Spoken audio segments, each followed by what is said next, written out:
On 9 December, a Bangalore-based AI engineer posted a 90-minute long video and 24-page note on social media which actually went viral, in which a 34-year-old named Atul Subhash talked about his harassment and abuse he was going through from past 3 to 4 years because of the false accusation by his wife. And use any social media like YouTube and Instagram, आपने देखा होगा, this case actually went viral.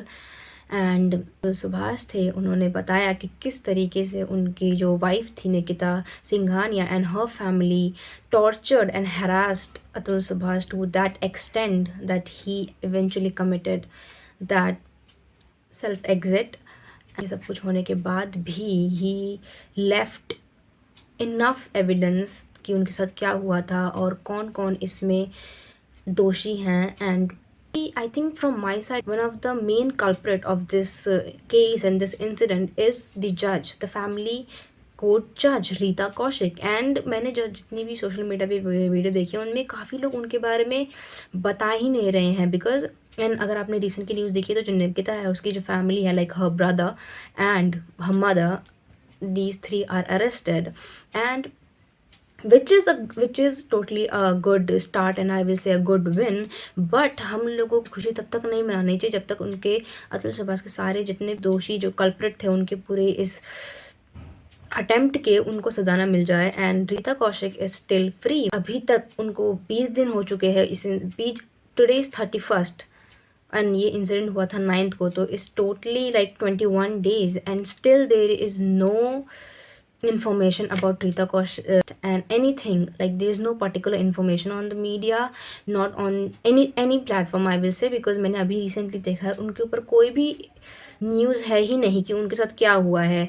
Just that उन्होंने ये incident होने के बाद ही leave ले लिया. And with time I will say लोग इस केस को भूलते जा रहे हैं. Because and half of the people are very happy कि Nikita and her family got arrested. But I will say Atul ने भी यही बोला था, justice is due, because सारे जितने भी उनके culprit थे वो अभी भी पूरी तरीके से नहीं आए हैं. जो निकिता के चाचा हैं वो और Rita Kaushik the main judge, they are still free and they are living in our society. This is not the first case I will say and this is not the last case. ऐसे केस रोज होते हैं. बस ये वो case है जो limelight में आया है.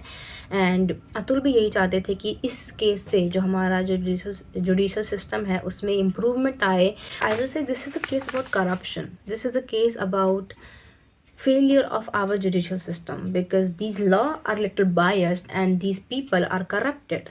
इसका काम ही यही होता है to give judgment and result on the basis of the evidence that they have. Atul was confident कि उनके पास सारे evidence हैं and he will win the case because जीत तो सही की होती है. And I think he was wrong because नहीं हुई. अगर वो जज ही अगर सच्ची एंड अगर वो अपना काम सही से करती तो ये जो बात थी वो यहाँ तक पहुँचती ही नहीं.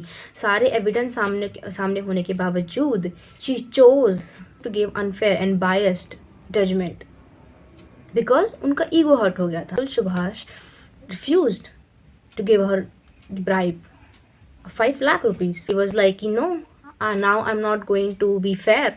जिसकी वजह से अतुल को रियलाइज़ हुआ कि दिस जज is unfair. My wife just want money. And उनको ये भी पता था कि ये ज़रूरी नहीं है कि केस यहाँ पर अगर ख़त्म भी हो जाता है तो उनकी जो वाइफ है वो रुक जाएंगी.